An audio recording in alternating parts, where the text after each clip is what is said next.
जो गाड़ी होती है ना वो एकदम से खराब नहीं होती है। 200 रुपए का पेट्रोल डलवाएंगे, उसके बाद फिर रिजर्व पे आके घर पे खड़ी हो जाएगी। 100% उसके फूकने के चांसेस हैं। और आपका समझ लीजिए 6 से 10 हज़ार रुपए का खर्चा कहीं नहीं गया। मतलब आप रोज ऑफिस जाते हो 5, 7, 10, 12 किलोमीटर, और केबिन फिल्टर है, ब्रेक पैड्स हैं, वो बिल्कुल आधे से भी कम दाम के हैं। तो हेलो दोस्तों, आजकल भाई जो मिडिल क्लास होता है ना स्पेशली, वो रोज रोज तो कार बदल नहीं सकता, क्योंकि ऑब्वियसली टैक्सेस वगैरह ये सब चीजें आ गई हैं कॉन्टेक्स्ट में। लेकिन अब हिसाब किताब ये होता है कि जब हम कार नहीं बदलेंगे तो हमारे दिमाग में है कि मेंटेनेंस उसकी ऐसी करी जाए ताकि वो लंबे से लंबे टाइम चले। और इवन इफ आप ये सोच रहे हो कि मैं बहुत लंबी नहीं चलाऊंगा गाड़ी, अगर मेंटेन्ड प्रॉपरली रहेगी तो आपकी गाड़ी की रीसेल भी बहुत बढ़िया मिलेगी compare to other ill maintained cars. इसीलिए जो है आज की वीडियो बहुत ज्यादा इंपॉर्टेंट होने वाली है, क्योंकि मैं इंडियन कॉन्टेक्स्ट में आपको बताऊंगा यहाँ के सिनेरियो से रिलेटेड कि किस तरीके से आप जो है अपनी गाड़ी को ऐसा मेंटेन करो कि वो लाखों किलोमीटर बिना किसी दिक्कत के चले, सालों साल आपके घर में रहे और आपको बहुत ज्यादा दिक्कतें ना फेस करने पड़े। मेरे भी घर में एक गाड़ी 13 साल से है, और हमारा ये प्लान है कि अगर वो बढ़िया हिसाब किताब उसका चलता रहा तो हमारे स्टेट क्या पता उसको 5 साल का और एक्सटेंशन दे दे। तो इस पॉइंट ऑफ व्यू से हम जो है वो आज मेंटेनेंस की बात करेंगे। और अगर आप ये चीज सोचते हो कि मैं अपनी गाड़ी जो है वो नॉर्मल एसवीसी में दे दूंगा, सर्विस सेंटर में दे दूंगा, वहीं से सर्विस कराऊंगा, तो वहां पे एक्चुअल में दो दिक्कतें होती हैं। एक ये चीज होती है कि ठीक है वो मैनुअल के हिसाब से सर्विस करते हैं लॉन्ग टर्म में भी, लेकिन कुछ एक्स्ट्रा एड ऑन्स भी जो है बहुत सारे डाल देते हैं, उसका आपका खर्चा आ जाता है। और दूसरी दिक्कत जो सबसे बड़ी है वो ये होती है कि अपनी सर्विसेज को सस्ता दिखाने के चक्कर में वो वहां पे सेविल सिंथेटिक के बजाय मिनरल ऑयल डाल रहे हैं, और गलत इंटरवल्स भी आपको बता रहे हैं डालने के। तो उससे क्या होता है कि 5 साल तक तो आपकी गाड़ी ठीक रहेगी, 5-6 साल तक। उसके आगे जब इश्यूज आएंगे तो आपकी वारंटी ओवर हो चुकी होगी, और वो कहेंगे अब आपको इसका पैसा देना पड़ेगा। इसी हिसाब किताब ये है कि आपको लॉन्गर टाइम पे अगर मेंटेन करनी है तो इन सारे पॉइंट्स का आप जरूर ध्यान देना। मैं सबके टाइम कोर्स छोड़ दूंगा, और जो सबसे इंपॉर्टेंट पॉइंट है इंडियन कंडीशन से रिलेटेड, वो मैं आपको लास्ट में बताऊंगा। तो लेट्स स्टार्ट द वीडियो। मैं आपका होस्ट दोस्त सुयश, आप देख रहे हैं ड्राइव एंड लेट्स सी कि आप लाखों किलोमीटर तक अपनी गाड़ी कैसे चला सकते हैं बिना किसी दिक्कत परेशानी के। तो सबसे पहले टॉपिक को दिखाने के लिए वो स्त्री वाला डायलॉग सुना है आपने? 50-50 करके भरवाओ या पेट्रोल पूरा भरवाओ, बात तो एक ही बढ़ती है यार। तो इसको कहते हैं follow the quarter tank rule. बहुत से लोग मैंने ये चीज देखी है कि वो थोड़ी दूर जाना होता है तो एकदम रिजर्व पे रखेंगे अपनी गाड़ी और 200 रुपए का पेट्रोल डलवाएंगे, उसके बाद फिर रिजर्व पे आके घर पे खड़ी हो जाएगी। ऐसा बिल्कुल नहीं करना है। 2-4 बार चल जाएगा, और स्पेशली अगर आपकी गाड़ी महीनों तक घर पे खड़ी रहती है तो थोड़ा कम तेल रखना इज बेटर। बट अगर आपकी गाड़ी रोज चलती है और आप रोज उसको रिजर्व पे लाके सब चीजें कर रहे हो तो आपका फ्यूल पंप फूकने के बहुत चांसेस हैं। तो जब कम पेट्रोल होता है तो फ्यूल पंप पे एक्स्ट्रा लोड लगता है। फ्यूल पंप जो है वो पेट्रोल से ही ठंडा होता है, तो दैट इज वाई वो हीट भी ज्यादा होता है कम पेट्रोल होने से, और आपका उस पर बहुत असर पड़ेगा। लॉन्ग टर्म में 100% उसके फूकने के चांसेस हैं, और आपका समझ लीजिए 6 से 10 हज़ार रुपए का खर्चा कहीं नहीं गया अगर वो फूक गया तो ये बहुत ही इंपॉर्टेंट चीज होती है कि आपको बार बार रिजर्व पे नहीं रखनी है गाड़ी। और अगर आपकी गाड़ी बहुत पुरानी है तो उसमें जो डेब्री, जो कंटेमिनेशन बिल्कुल नीचे बैठा होगा ना पेट्रोल टैंक में, वो जाके फिल्टर में फंस जाएगा और वो क्लॉग हो जाएगा, तो दिक्कत परेशानी आ जाएगी लंबी। अब दूसरी चीज के लिए मैं आपको एग्जांपल बताता हूँ। जब मैं कॉलेज में था तो मेरा ड्राइवर गाड़ी चलाता था और पापा मम्मी को ले जाता था। उसकी वजह से उसके जापानीज गियर बॉक्स के गियर अटकने लगे। अब जब मैंने उसको देखा ध्यान से तो वो गियर के ऊपर हाथ रखे उसको हैंडरेस्ट बना के चलाता था, तो मैंने उसको टोका बहुत बार। तो दैट इज वाई आपने सुना होगा कि एक गाड़ी अगर 5-6 लोगों के हाथ में जाती है तो उसमें गियर वगैरह में दिक्कत आती है। इसी वजह से आती है क्योंकि बहुत से लोग इंडिया में आज भी गियर नॉब को आर्मरेस्ट की तरह यूज करते हैं। वो बिल्कुल नहीं करता है। इसके ऑब्वियसली जो है वो गेट्स आपके खराब हो जाएंगे। अगर बहुत ज्यादा ट्रैफिक है, आपको बार बार गियर चेंज करना पड़ रहा है, तो आप आर्मरेस्ट पे जो है वो अपना कोहनी रखो और हल्का सा, बिल्कुल टिप उसकी हल्की सी पकड़ के रखनी है, ठीक है? उससे आपका काम हो जाएगा। ये आप आदत डाल लो इस चीज की। अगर आपकी गाड़ी में आर्मरेस्ट नहीं है फिर भी आपको जो है तो कहीं पैर पे रख लो अपना हाथ, लेकिन आपको गियर नॉब के ऊपर नहीं रेस्ट करना है। उस पे अगर प्रेशर डालोगे तो गेट्स खराब होंगे और गियर अटकेंगे फालतू में, और अगर खर्चा आ गया तो फिर गियर बॉक्स का खर्चा भी आ जाएगा। ऑटोमेटिक वाले बंदे ये कर सकते हैं कि वो पहले गाड़ी रोकने के बाद हैंड ब्रेक खींचे और उसके बाद उसको पी में लगाएं, ठीक है? तो उससे उनका जो है वो पिन सही रहता है ओवरऑल। अब आ गए हम ऑयल चेंज के टॉपिक पे। तो ये तो समझ लो खून है, जैसे आपकी बॉडी में खून होता है ना, वो उतनी इंपॉर्टेंस है। और इंजन अगर कुछ खराब हुआ तो सबसे लंबा खर्चा इंजन में आएगा, इसलिए इस टॉपिक को ध्यान से सुनना। तो सबसे पहली चीज आपकी ड्राइविंग कंडीशंस पे डिपेंड करती है चीज। अगर आपकी गाड़ी रोज शॉर्ट ट्रिप्स पे जाती है, मतलब आप रोज ऑफिस जाते हो 5, 7, 10, 12 किलोमीटर और तुरंत स्टार्ट करके थोड़ी देर बाद तुरंत बंद कर देते हो, तो सबसे ज्यादा आपकी गाड़ी में वेयर एंड टेयर होता है इंजन में। अब मैक्सिमम कंपनीज क्या करती हैं कि जो 10,000 किलोमीटर का उन्होंने एक टाइम बाउंड कर रखा है उस पे आपको ऑयल चेंज कराना होता है। और वो क्या है कि सेमी सिंथेटिक या मिनरल ऑयल डाल देती है। किसी किसी कंपनी में आपने देखा होगा कि सिंथेटिक डाला जाता है, लेकिन 15,000 किलोमीटर होता है। वो आपको लॉन्ग टर्म में जो है वो नुकसान कर सकता है, इसलिए वो पर्टिकुलर किलोमीटर्स एक जनरल क्राइटेरिया होता है, वो फॉलो नहीं करना है। तो अगर आपकी गाड़ी का इंटरवल जो है वो 10,000 किलोमीटर है, तो आप क्या करो, उसको 7,500 किलोमीटर पे ही सर्विस करा दो, अगर आपका मिनरल ऑयल या सेमी सिंथेटिक डलता है। लेकिन अगर आपका 15,000 इंटरवल है और फुल्ली सिंथेटिक पड़ रहा है, तो भी आपको 10 से 11,000 किलोमीटर पे ऑयल चेंज करा लेना है। अगर आप बाहर से भी सर्विस करा ले हो, तब भी यही बात है कि अगर सेमी सिंथेटिक आपको डलवाना है, तो आप 7,500 किलोमीटर पे डलवा लो उसको, या फिर 1 साल में अगर खड़ी रहती है ना, तो उसकी भी जो है वो ऑयल की प्रॉपर्टीज खराब होती है।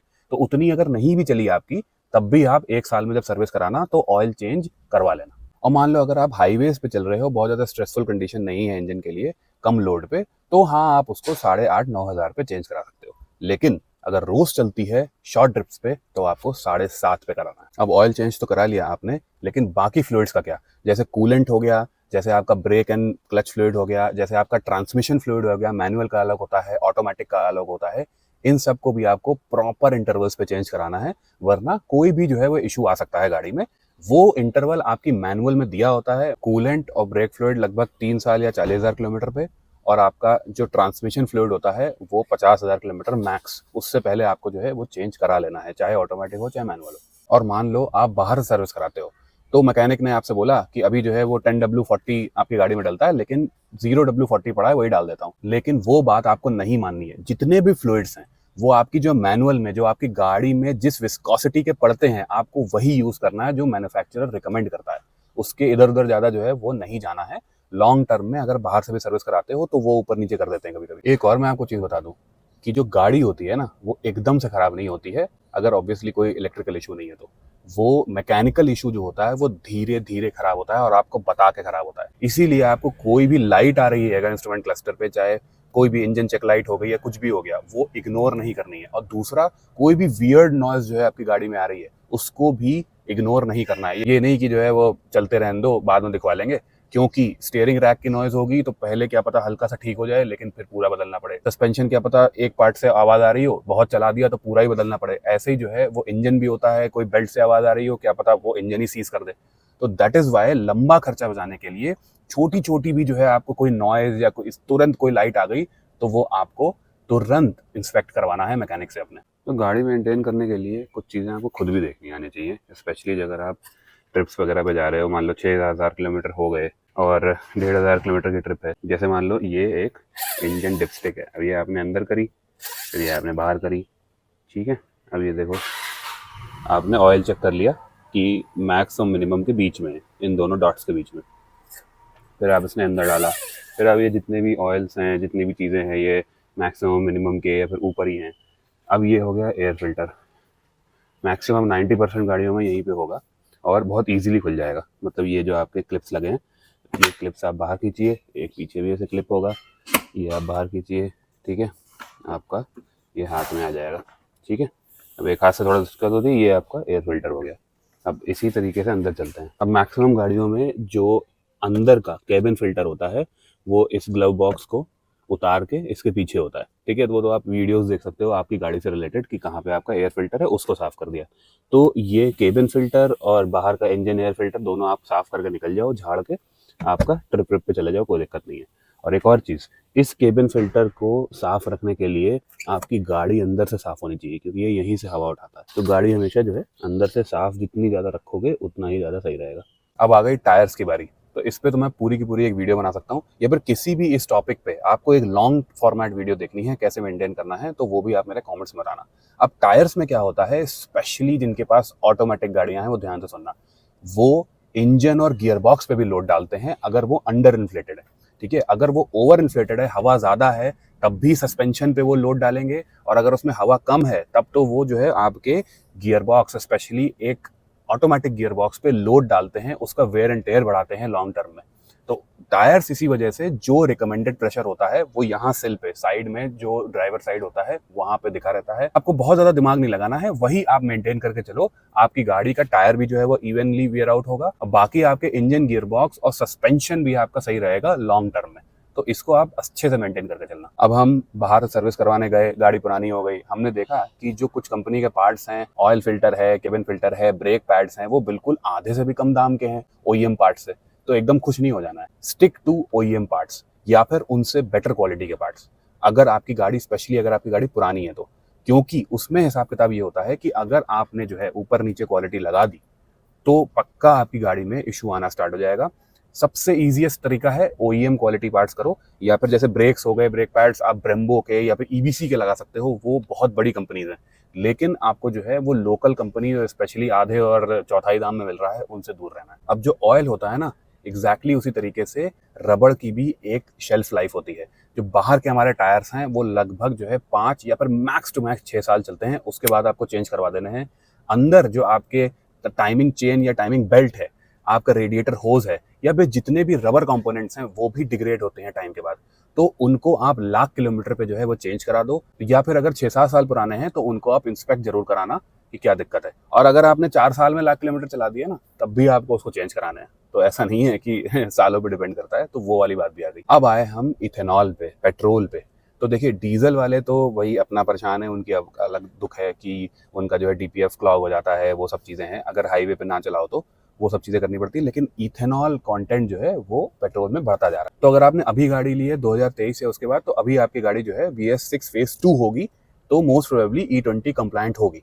आगे चल के जब इथेनॉल और बढ़ेगा तो उसके लिए आप सुन सकते हो जो मैं बोलने वाला हूँ। लेकिन अभी जो E10 और E5 वाले बंदे गाड़ी चला रहे हैं, उनमें ये दिक्कत है कि जहां जहां से भी जो है वो पेट्रोल गुजरता है, चाहे आपकी फ्यूल लाइंस हो, चाहे बाद में जो है इंजन में आए, चाहे आपके इंजेक्टर हो, वो सब चीजें बने नहीं हैं, डिजाइन नहीं हुए हैं 20 इथेनॉल से, जो आजकल नॉर्मली पेट्रोल में आ रहा है। तो वहां दिक्कत आती है E5 वालों को, स्पेशली होंडा वाले को नहीं, क्योंकि होंडाज जो है वो 2009 से E20 कंप्लायंट हो चुकी हैं। बाकी की मैं बात कर रहा हूँ। तो उसमें क्या है कि आप राइट नाउ अगर लंबी चलाना चाहते हो तो 95 ऑक्टेन, जैसे XP95 हो गया, ये सब डला सकते हो, क्योंकि उसमें 12% के आसपास इथेनॉल है, 20% नहीं है, तो फिर भी वो बेटर है। और अगर आपको लॉन्ग टर्म रखनी है तो आप क्या करो कि हर 20,000 किलोमीटर पे जो है अपनी गाड़ी का स्पार्क प्लग और इंजेक्टर्स जो है वो इंस्पेक्ट करा लो हर 20,000 किलोमीटर्स पे, क्योंकि यही चीजें ऐसी हैं जो हम देख सकते हैं, चेंज कर सकते हैं, और ज्यादातर यही चीजें दिक्कत करती हैं। लॉन्ग टर्म में कोरोजन हो गया, वो सब चीजें हो गई, तो वो बाद में पता चलेगा। लेकिन बेसिक जो हमारी मिसिंग मारती है ना गाड़ी, स्पेशली जो E5 की गाड़ियां, आजकल की बाइकें या फिर गाड़ियां मिसिंग मार रही होंगी, दिक्कत कर रही होंगी, तो आप ये दो चीजें हर 15 से 20,000 किलोमीटर पे इंस्पेक्ट करके चेंज करा दो। और जो हमारे E10 वाले भाई हैं, जिनकी जो है वो 2023 से पहले की गाड़ी है, चाहे BS6 की क्यों ना हो, उसको अगर आपको लॉन्ग टर्म रखनी है गाड़ी, तो आप जो है वो XP95 डलवाना स्टार्ट कर दो अभी से। तो वो आपके आसपास जो है पेट्रोल पंप से मैक्सिमम मिल ही जाता है। तो जी, ये तरीका है आपका लॉन्ग टर्म में गाड़ी मेंटेन करने का। तो इस चीज से रिलेटेड अगर किसी और टॉपिक पे आपको वीडियो चाहिए तो भी मुझे बता सकते हो कमेंट्स में। ऑब्वियसली जिसके कमेंट में सबसे ज्यादा लाइक आएंगे तो उस टॉपिक पे मैं वीडियो बना दूंगा। बाकी let me know in the comments below आपको वीडियो कैसी लगी, और अगर कोई भी जो है वो दिक्कत परेशानी आ रही है आपको गाड़ी चूज करने में, तो आप मेरा कंसल्टेशन नंबर डिस्क्रिप्शन में देख सकते हो। वीडियो अच्छी लगी हो तो एक लाइक करना, और अगर बहुत अच्छी लगी हो और सब चैनल को सब्सक्राइब नहीं किया है तो सब्सक्राइब करके जाना। अगली वीडियो में मिलते हैं, तब तक के लिए बाय बाय।